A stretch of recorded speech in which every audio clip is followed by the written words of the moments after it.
بسم الله والحمد لله والصلاة والسلام على رسول الله أما بعد فأعوذ بالله من الشيطان الرجيم بسم الله الرحمن الرحيم محمد رسول الله والذين معه أشداء على الكفار رحماء بينهم تراهم ركعا سجدا يبتغون فضلا من الله ورضوانا وقال تبارك وتعالى لقد رضي الله عن المؤمنين إذ يبايعونك تحت الشجرة فعلم ما في قلوبهم فأنزل السكينة عليهم وقال النبي صلى الله عليه وسلم لكل نبي رفيق ورفيقي في الجنة عثمان بن عفان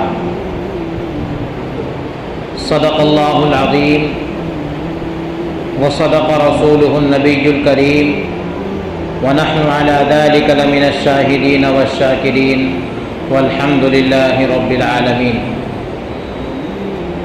سبحانك لا علم لنا إلا ما علمتنا محترم بزرگوں، دینی اور اسلامی بھائیوں،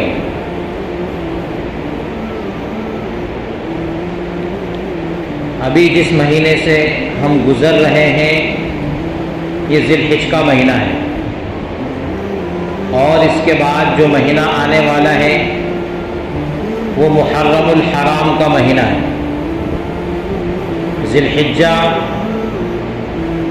اسلامی مہینوں میں سب سے آخری مہینہ اور محرم الحرام اسلامی مہینوں میں سب سے پہلا مہینہ۔ دونوں مہینے عظیم ترین قربانیوں سے لبریز ہیں، بھرے ہوئے ہیں۔ ہفتہ 10 دن پہلے جو ایک عمل ہم نے انجام دیا قربانی کا، وہ باپ بیٹے حضرت ابراہیم علیہ السلام اور ان کے صاحبزادے حضرت اسماعیل علیہ السلام کی یاد میں ہم نے منایا۔ ایک محرم الحرام کو حضرت عمر بن خطاب رضی اللہ تعالیٰ عنہ کی شہادت اور قربانی، اور 10 محرم الحرام کو حضرت حسین رضی اللہ تعالیٰ عنہ کی شہادت اور قربانی۔ ان دونوں قربانیوں کے بیچ میں ایک قربانی اور ہے۔ ادھر باپ بیٹے حضرت ابراہیم و اسماعیل کی قربانی، ادھر دو جلیل القدر صحابہ حضرت عمر اور حضرت حسین رضی اللہ تعالی عنہما کی قربانی۔ ان دونوں کے مابین ایک قربانی اور ہے جس کو ہم شہادت حسین سے جانتے ہیں، جس کو ہم شہادت عثمان سے جانتے ہیں۔ 18 ذی الحجہ یہ حضرت عثمان بن عفان رضی اللہ تعالی عنہ کا یوم شہادت ہے، جس سے عام طور پر ہم لوگ ناواقف ہیں، بلکہ اگر صحابہ کی شہادتوں پر نظر ڈالی جائے، غور کیا جائے، تو جتنی مظلومانہ شہادت، جتنے حیران کن واقعات حضرت عثمان بن عفان رضی اللہ تعالی عنہ کے ہیں، ویسی شہادت دوسرے صحابہ کی نظر نہیں آتی۔ اور چونکہ نبی علیہ السلام نے حضرت عثمان بن عفان رضی اللہ تعالی عنہ کو ایک طویل زمانہ پہلے ہی شہادت کی خبر بھی دے دی تھی۔ ایک موقع پر جبل احد پر نبی علیہ السلام، ابو بکر، عمر، عثمان چاروں کھڑے ہوئے ہیں۔ پہاڑ میں کچھ حرکت طاری ہوئی۔ نبی علیہ السلام نے کہا اسکن یا جبل علیکم نبی و صدیق و شہیدان، پتہ نہیں تیرے کو، تیرے اوپر ایک نبی ہے، ایک صدیق ہے اور 2 شہید ہیں۔ حضرت عمر بن خطاب تو اس جملے کو سن کر کے مچل اٹھے، کیونکہ قرآن مقدس کے بعد اگر سب سے سچا کلام کسی کا ہو سکتا ہے تو وہ پیارے حبیب صلی اللہ علیہ وسلم کا کلام ہے۔ سب کو پتا تھا کہ نبی تے ہیں محمد صلی اللہ علیہ وسلم، سب کو پتا تھا کہ صدیق بھی تے ہیں ابو بکر صدیق۔ اب دو شہید اس کے بعد آپ علیہ السلام نے بیان فرمائے، اور ان دو میں میں ہوں اور عثمان ہے۔ چنانچہ نبی علیہ السلام نے بہت پہلے ہی کہہ دیا تھا۔ حضرت عثمان بن عفان رضی اللہ تعالیٰ عنہ کون ہے؟ یہ وہ جلیل القدر صحابی ہیں جن کو ہم خلیفہ سوم سے یاد کرتے ہیں، جن کا لقب ذو النورین ہے، جن کو ذو الہجرتین، ذو البشارتین، ذو البیعتین کہا جاتا ہے۔ جس وقت ان کی عمر 34 سال کی تھی، اس وقت یہ ایک تجارتی غرض سے کہیں باہر سفر پر تھے۔ مکہ مکرمہ میں نبی علیہ السلام نے توحید کا اعلان کر دیا۔ ادھر عثمان بن عفان رضی اللہ تعالی عنہ نے خواب دیکھا جس کا ایک مفصل واقعہ ہے۔ چنانچہ جس وقت حضرت عثمان بن عفان مکہ مکرمہ میں تشریف لائے، یہ یار تھے، دوست تھے ابو بکر صدیق رضی اللہ تعالی عنہ کے۔ ابو بکر صدیق نے ان کے سامنے اسلام کی بات رکھی، اسلام کی دعوت پیش کی۔ ابھی ابو بکر اور عثمان کی باتیں چل ہی رہی تھی کہ اسی دوران نبی علیہ السلام تشریف لے آئے۔ آپ علیہ السلام نے عثمان کے سامنے اپنی اسلام کی دعوت پیش کی۔ فوراً عثمان بن عفان رضی اللہ تعالی عنہ نے قبول کر لیا۔ کہا جاتا ہے کہ یہ اولین صحابہ میں سے ہیں۔ کچھ حضرات کہتے ہیں کہ 6 نمبر پر اسلام لانے والے ہیں، اور کچھ نے کہا کہ 13ویں نمبر پر اسلام لانے والے ہیں۔ یہ عثمان بن عفان رضی اللہ تعالیٰ عشرہ مبشرہ میں سے ہیں، یعنی یہ وہ صحابی ہیں جن کو نبی علیہ السلام نے ایک بار نہیں 2 بار جنت کی بشارت دی۔ اسی وجہ سے ان کو کہا جاتا ہے ذو البشارتین، 2 بشارتیں والے۔ یہ عثمان بن عفان رضی اللہ تعالیٰ نبی علیہ السلام کے بے حد قریبی ہیں۔ اسلام لانے سے پہلے بھی نبی علیہ السلام کے قریبی رشتہ داروں میں سے تھے۔ 1 نہیں 2 نہیں 4 رشتہ داریاں نبی علیہ السلام سے ہیں۔ پہلی رشتہ داری تو اس طرح سے تھی کہ نبی علیہ السلام کی پھوپھی کے نواسے ہیں، اور بعد میں جب نبی علیہ السلام کی 2 لخت جگر اور 2 صاحبزادیاں مطلقہ ہو گئیں، حضرت عثمان بن عفان رضی اللہ تعالیٰ عنہ کے نکاح میں آپ علیہ السلام نے دونوں صاحبزادیوں کو یک کے بعد دیگر نکاح میں دیا۔ رقیہ پہلے آپ علیہ حضرت عثمان بن عفان کے نکاح میں پہنچی، اور ان کی وفات کے بعد نبی علیہ السلام نے دوسری صاحبزادی حضرت ام کلثوم سے حضرت عثمان کا نکاح کرا دیا۔ مزید آپ نے یوں بھی ارشاد فرمایا، اگر میرے 1 نہیں 2 نہیں 100 بیٹیاں بھی ہوتی، یک کے بعد دیگر میں عثمان بن عفان کے نکاح میں دیتا چلا جاتا۔ پوری کائنات میں یہ فضیلت صرف عثمان بن عفان رضی اللہ تعالیٰ عنہ کا حاصل ہے۔ تقریباً 1.25 لاکھ پیغمبر اس روئے زمین پر تشریف لائے، کسی بھی پیغمبر کی 2 بیٹیاں یک کے بعد دیگر کسی فرد واحد کے نکاح میں نہیں پہنچی۔ یہ صرف اور صرف فضیلت اس کائنات میں اگر کسی کو ملی تو وہ عثمان بن عفان رضی اللہ تعالیٰ عنہ کو ملی۔ اصدقهم حیاء عثمان کے حیا بھی مشہور۔ نبی علیہ السلام ایک موقع پر مجلس میں بیٹھے ہیں، ابو بکر آئے، آپ علیہ السلام نے آنے کی اجازت دی، اسی حال میں بیٹھے رہے۔ عثمان آئے، آپ علیہ السلام ویسے ہی تشریف فرما رہے۔ طلحہ آئے، آپ علیہ السلام ویسے ہی تشریف فرما رہے۔ لیکن جب حضرت عثمان نے آنے کی اجازت طلب کی، نبی علیہ السلام نے اپنی ہیئت بدل لی، اور آپ علیہ السلام کی تھوڑی پنڈلی جو کھلی ہوئی تھی فوراً اس کو ڈھانپ لیا۔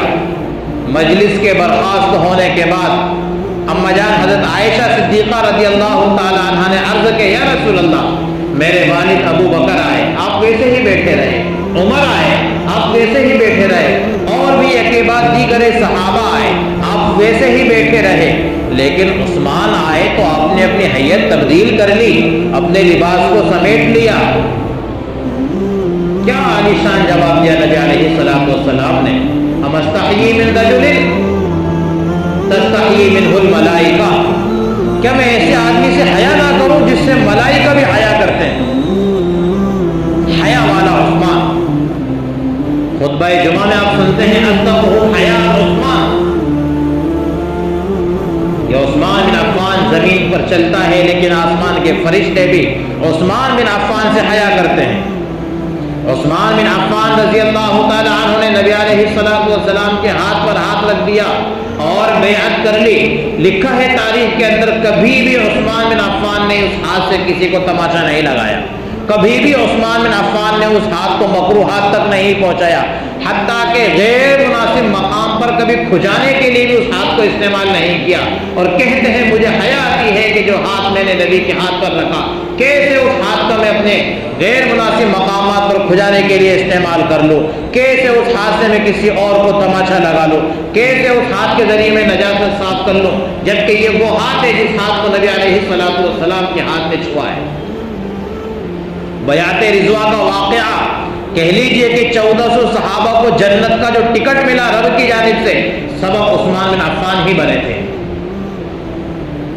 صلح حدیبیہ کے موقع پر نبی علیہ السلام نے جب بیعت کی، اس کا مفصل واقعہ ہے، لقد صدق اللہ رسولہ الرؤیا بالحق لتدخلن المسجد الحرام ان شاء اللہ آمنین محلقین رؤوسکم ومقصرین لا تخافون۔ ایک لمبا زمانہ ہو گیا مکہ مکرمہ سے مدینہ کی جانب ہجرت کیے ہوئے، محبوب ترین مقام اور محبوب ترین گھر بیت اللہ کے دیدار کے لیے صحابہ کی اندر طبیعت میں تڑپ رہی ہے۔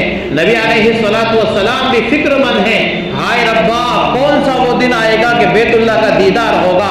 نبی علیہ السلام کو رب نے خواب میں دکھا دیا، محمد خواب دیکھو، خواب دکھایا۔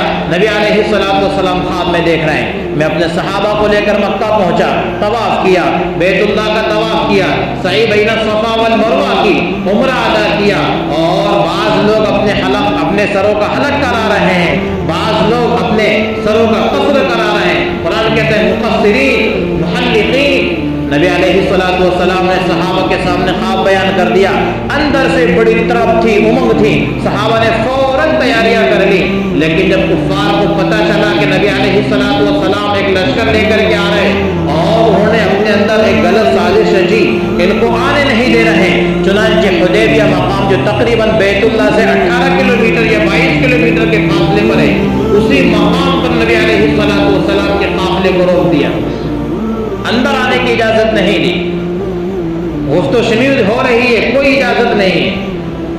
نبی علیہ السلام نے عمر بن خطاب سے کہا جاؤ کفار مکہ سے ذرا بات چیت کرو، کہو کہ ہم تم سے لڑنے نہیں آئے، ہم تم کو چھیڑنے نہیں آئے، ہمارا مقصود تو صرف بیت اللہ کا طواف ہے، سعی بین الصفا والمروہ ہے، عمرہ کر کے چلے جائیں گے۔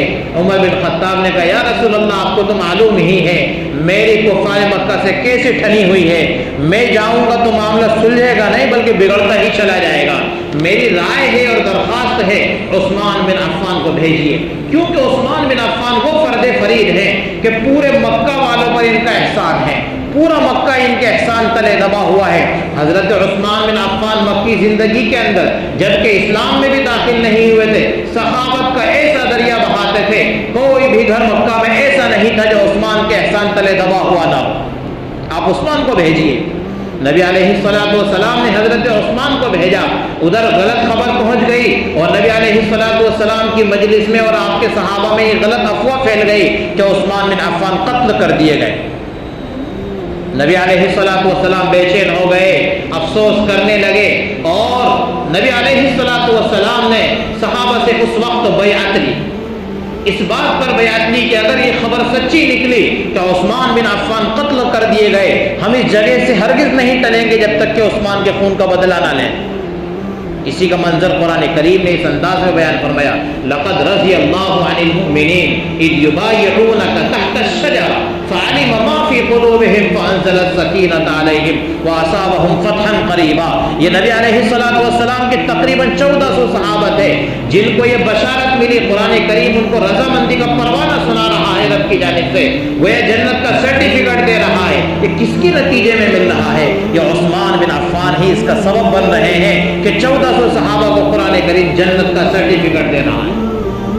آخر میں نبی علیہ الصلوۃ والسلام نے اپنے ایک ہاتھ پر دوسرے ہاتھ کو رکھا اور کہا صحابہ گواہ رہنا یہ میرا ہاتھ ہے, یہ عثمان کا ہاتھ ہے. عثمان کی جانب سے میں بیان کر رہا ہوں. یہ وہ عثمان ہے جس کے ہاتھ کو نبی نے اپنا ہاتھ قرار دیا. یہ ہے عثمان بن عفان. انہی کو کہا جاتا ہے ذوالبیعتین, دو بیعت والا. انہی کو کہا جاتا ہے ذوالہجرتین, دو ہجرت والے. نبی علیہ الصلوۃ والسلام کی صاحبزادی حضرت زینب کو حضرت رقیہ جو ان کے نکاح میں پہلے آئی تھی, حضرت عثمان نے ان کو لے کر حبشہ کی پہلی ہجرت کی. اور جب یہ خبر پہنچی کہ مکہ کے حالات درست ہو گئے, ٹھیک ٹھاک ہو گئے, لوٹ آئے حبشہ سے, اور پھر دوسری ہجرت نبی علیہ الصلوۃ والسلام کے ساتھ مدینہ منورہ کی گئی. ذوالہجرتین عثمان بن عفان, دو ہجرتوں والے ہیں عثمان بن عفان. داماد رسول صلی اللہ علیہ وسلم ذوالنورین, دو نور ان کے نکاح میں نبی علیہ الصلوۃ والسلام نے دیے ہیں. یہی تو عثمان بن عفان ہے کہ جب مسجد نبوی کی توسیع کی ضرورت پڑی, نبی علیہ الصلوۃ والسلام نے ایک زمین کا سودا کرنا چاہا. اعلان کیا بتاؤ کون اس کی قیمت ادا کرے گا اور کون اس زمین کو خرید کر اپنا محل جنت میں تعمیر کرائے گا. یا رسول اللہ عثمان حاضر ہے, عثمان حاضر ہے. رب اگر مال دے تو عثمان جیسی سخاوت قلبوں میں آنی چاہیے. عثمان بن عفان رضی اللہ تعالی عنہ نے اپنے آپ کو پیش کیا, یا رسول اللہ میں جنت کا ضامن بننا چاہتا ہوں, میں جنت کا والی و جنت میں رہنے والا بننا چاہتا ہوں. یا رسول اللہ میں اس زمین کی قیمت ادا کر کے آپ کی زبانی جنت کا سرٹیفکیٹ لینا چاہتا ہوں. چنانچہ عثمان بن عفان رضی اللہ تعالیٰ عنہ وہ فرد ہیں جنہوں نے مدینہ منورہ کی مسجد نبی صلی اللہ علیہ وسلم کی توسیع کے لیے جگہ وقف کی.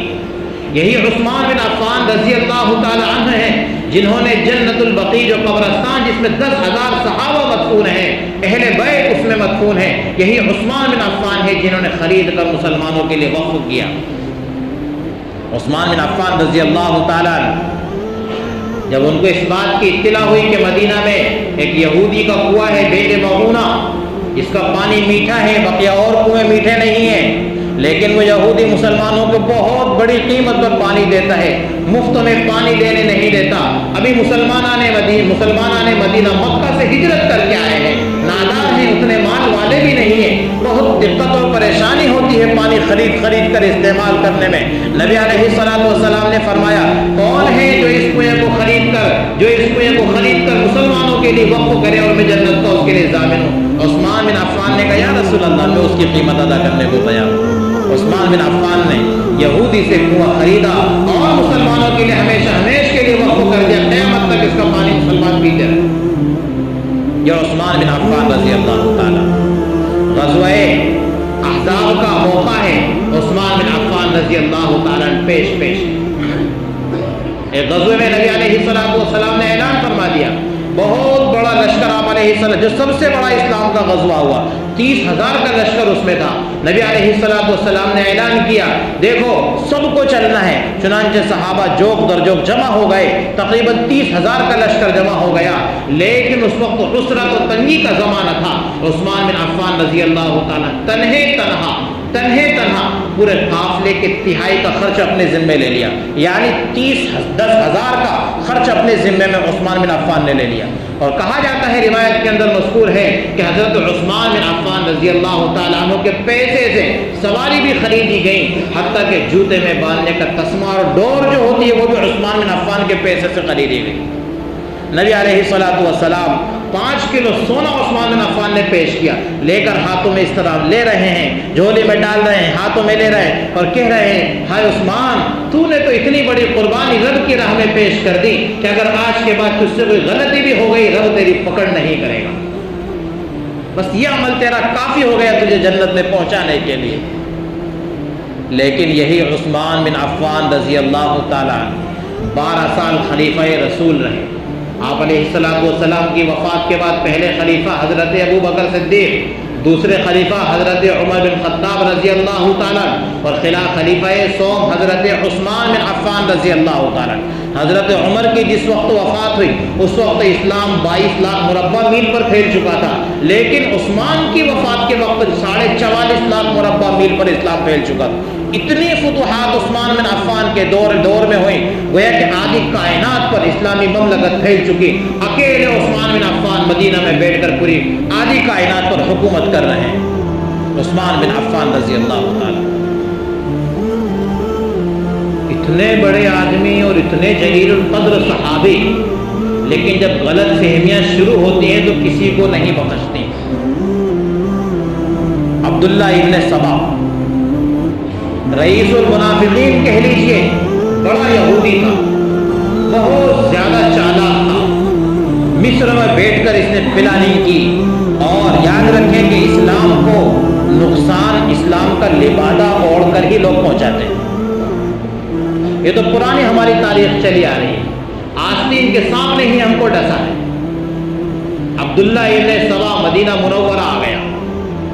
مدینہ منورہ میں صوفی صافی بن کر کے بیٹھ گیا، لوگوں کو حج نماز زکوٰۃ کی تعلیم دینے لگا، اپنے آپ کو سچا پکا مسلمان جتلانے لگا. تھا یہودی النسل اور پکا یہودی. اس نے سازش کی عثمان بن عفان رضی اللہ تعالیٰ عنہ کے خلاف. اسلام کی جڑوں کو ہلا دینے کے لیے اس نے اپنی پوری کوشش کر ڈالی.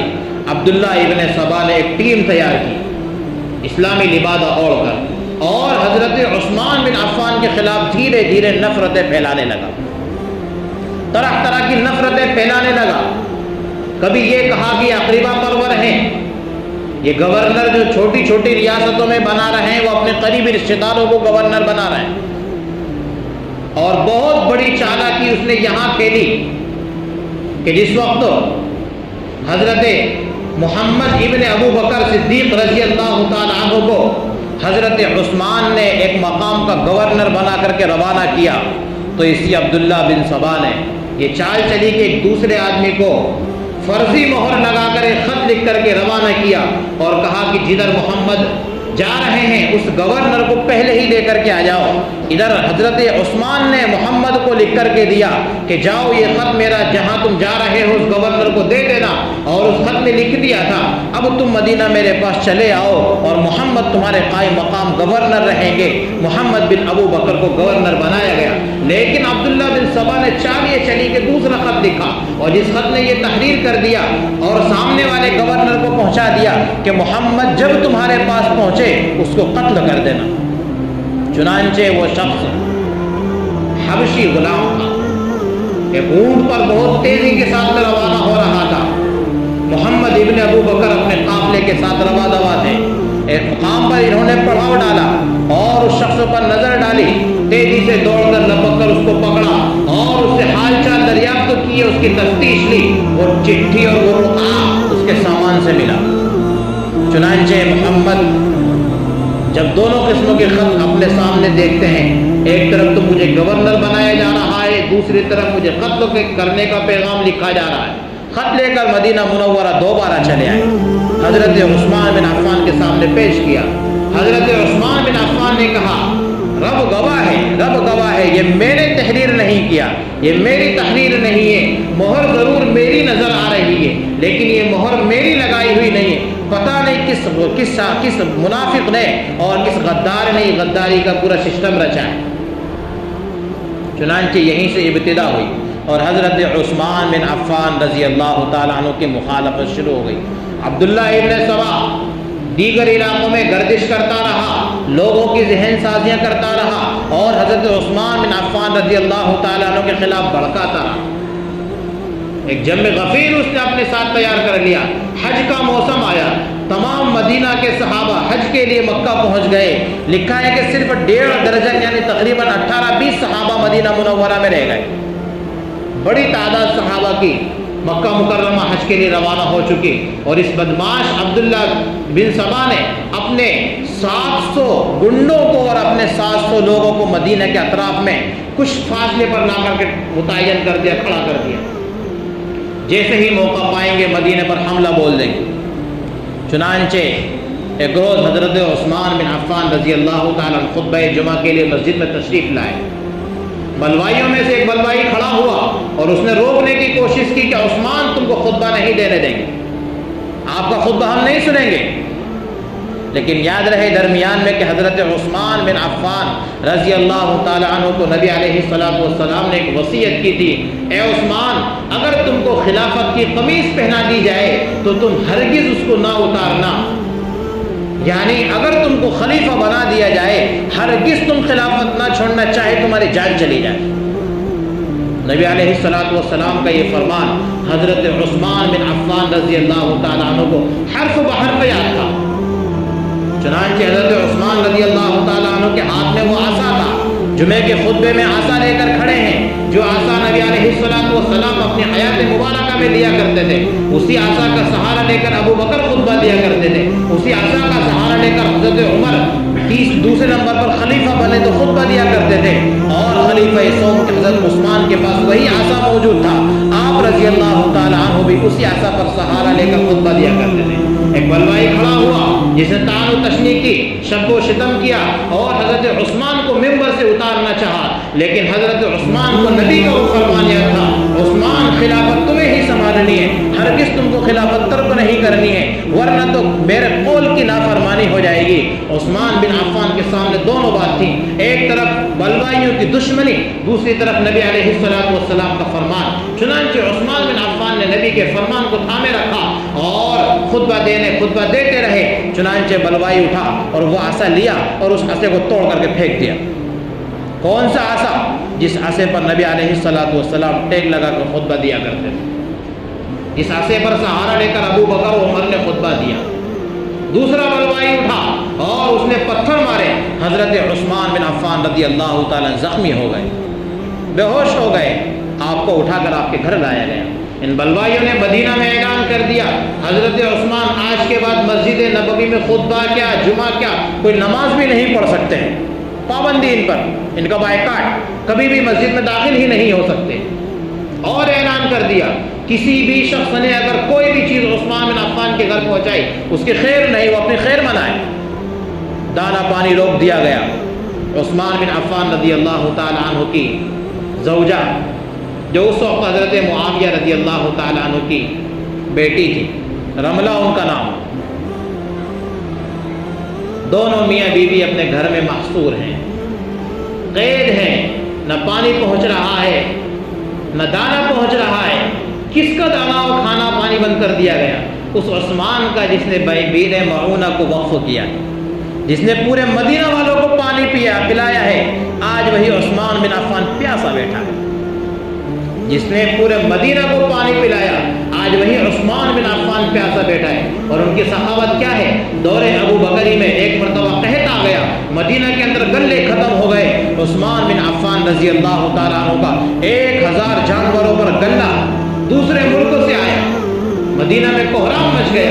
ایک قسم کی خوشی کی لہر دوڑ گئی کہ اب تو ہمارے پاس گلہ آ گیا، فراوانی آ گئی. چنانچہ ہول سیل بیپاری حضرت عثمان کے پاس پہنچ گئے. عثمان ہم بڑے بڑے خریدار ہیں، ذرا ہم کو دے دیجئے. کتنے میں لوگے؟ 10% بڑھا کے لے لیں، 10 کی 3 12 میں لے لیں. نہیں کم ہے، 15 میں لے لیں. نہیں کم ہے، اس سے بھی بڑا نفع مجھے مل رہا ہے. آخر وہ لوگ کہنے لگے کہ بڑے بڑے بیپاری، ہمیں کون آپ کو اس سے بڑا نفع دے رہا ہے؟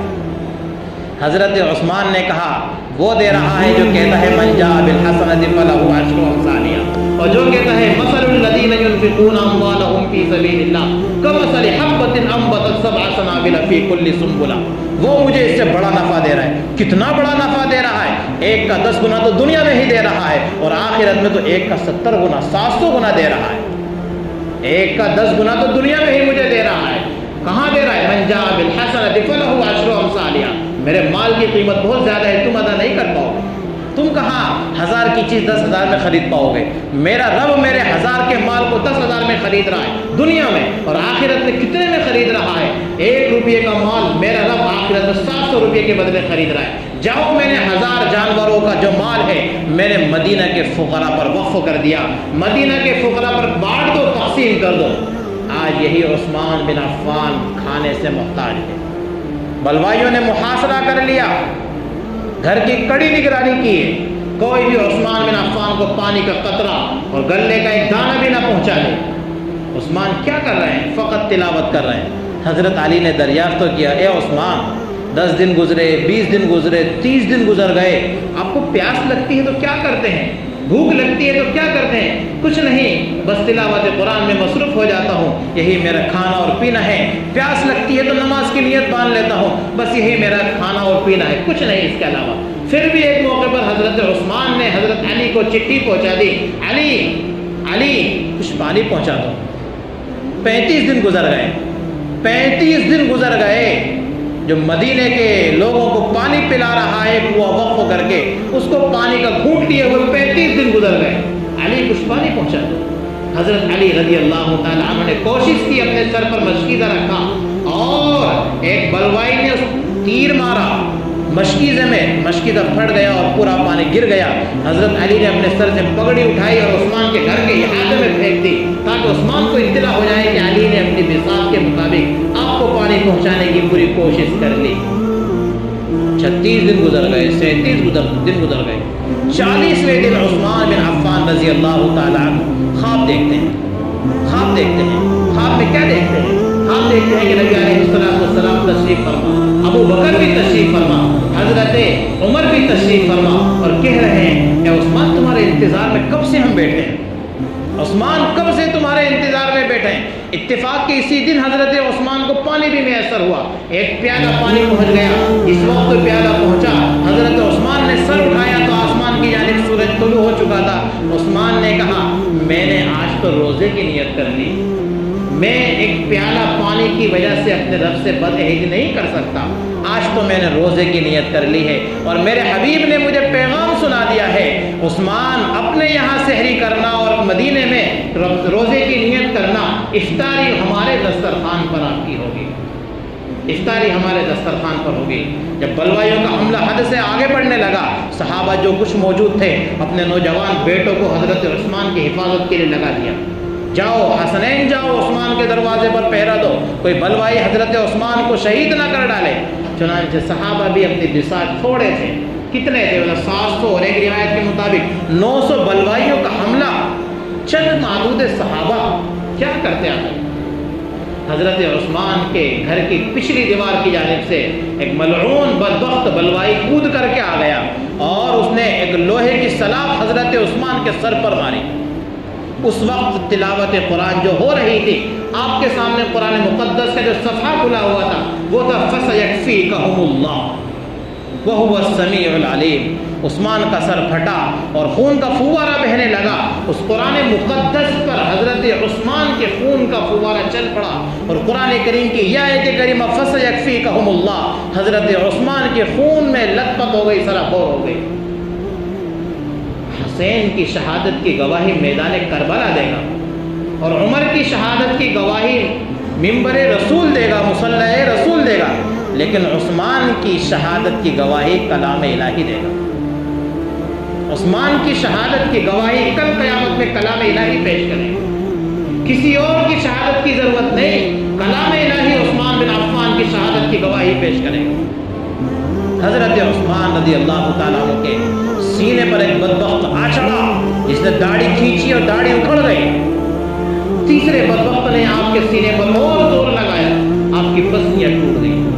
82 سال کا بوڑھا حضرت عثمان بن عفان رضی اللہ تعالیٰ داماد رسول ذوالنورین ایسے حال میں اللہ کو پیارا ہو رہا ہے، کوئی یار و مددگار نہیں، اکیلی بیوی رملہ جس نے آپ کو بچانے کے لیے ہاتھ بڑھایا، رملہ کی انگلیاں کٹ گئی اور بلوائیوں نے اعلان کر دیا اگر کسی نے عثمان کے جنازے کے قریب آنے کی کوشش کی اپنی خیر منائے۔ کسی کی ہمت نہیں، مجال نہیں، عثمان بن عفان کے جنازے کے قریب آئے، کفن دے اور عثمان کی تدفین کا کام کرے، کسی کی ہمت نہیں۔ رملہ نے اپنے گھر کی چھت پر کھڑے ہو کر اعلان کر دیا، اے لوگوں تمہیں پتہ نہیں کہ کس کی لاش پڑی ہوئی ہے؟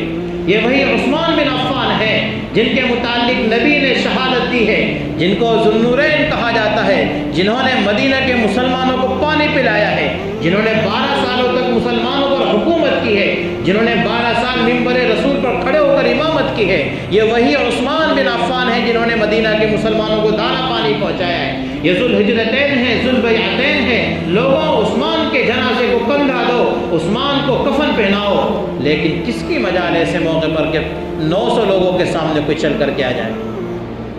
حضرت عثمان بن عفان رضی اللہ تعالیٰ عنہ، ایک دن گزر گیا، 2 دن گزر گئے، تیسرے دن حضرت ام سلمہ اور ایک روایت کے مطابق حضرت ام حبیبہ نبی علیہ الصلوۃ کی زوجہ ازواج مطہرات نکل کر کے باہر آ گئی اور اعلان کر دیا زینوں پر سیڑھیوں پر چڑھ کر، اے بلوائیوں، اگر تم نے عثمان بن عفان کے جنازے کو نہیں اٹھانے دیا، یہ نبی کی حریم اور نبی کی یہ محترمہ ازواج کھل کر کے بازاروں میں آ جائیں گی، اپنے سروں سے دوپٹہ اتار دیں گے، اور یاد رکھنا اگر انہوں نے اپنے سروں سے دوپٹہ اتار دیا، رب آسمان سے پتھر برسا دے گا اور تمہارے ساتھ قوم لوط کا معاملہ کرے گا۔ فوراً بلوائی گھبرا گئے۔ اس وقت صرف 4 لوگوں کو اجازت دی، 4 لوگ عثمان کا جنازہ اٹھا سکتے ہیں، حسن ہے، حسین ہے، علی ہیں، اور چوتھے محمد ابن طلحہ ہیں۔ صرف 4 لوگوں نے حضرت عثمان رضی اللہ تعالیٰ عنہ کو کندھا دیا، اٹھا کر کے جنازے کو روضہ رسول صلی اللہ علیہ وسلم کے پاس لائے۔ کل 17 یا 18 لوگوں نے نماز جنازہ پڑھی۔ رات عشاء کے بعد آپ کی تدفین عمل میں آئی۔ رمضان لائٹیں لیے آگے جا رہی ہیں، اس وقت بھی حضرت عثمان کے جنازے پر پتھر برسائے جا رہے ہیں۔ حضرت عثمان کی تدفین اس وقت کے موجودہ قبرستان میں سب سے کنارے والے بلوائیوں نے درمیانے قبرستان میں دفن بھی نہیں ہونے دیا۔ کس کو دفن ہونے نہیں دے رہے؟ جس نے اس جنت البقیع کو وقف کیا ہے، جس کی ملکیت تھی، اسی کو دفن نہیں ہونے دیا جائے۔ چنانچہ حضرت عثمان بن عفان رضی اللہ تعالیٰ عنہ کی شہادت میرے بھائیوں بہت سارے ہم کو سبق دیتی ہے۔ وقت ہو چلا، لیکن حضرت عثمان کی شہادت ہم کو سبق دیتی ہے کہ اے مسلمانوں، ایک طرف رب کا حکم ہو، دوسری طرف پوری امت تمہارے سامنے کھڑی ہو، پورا کائنات تمہارے سامنے کھڑا ہو جائے، رب کے اور نبی کے حکم کو تسلیم کرنا، کسی اور کے حکم کے آگے مت جھک جانا، نبی کے دین پر قربان ہونا گوارا کر لینا، اسلام کو بیچنے والے مت بن جانا۔ نبی کے عشق میں مدینۃ الرسول کو چھوڑنا گوارا نہیں کیا عثمان بن عفان نے، اپنی جان آفری کے حوالے کر دی۔ اللہ تبارک و تعالی ہم کو بھی حضرت عثمان بن عفان رضی اللہ تعالیٰ عنہ جیسی شہادت اور قربانی پیش کرنے کی توفیق عطا فرمائے۔ حضرت عثمان بن عفان رضی اللہ تعالیٰ عنہ کی صفات اللہ تعالیٰ ہمارے اندر پیوست فرما دے۔ وما توفیقی الا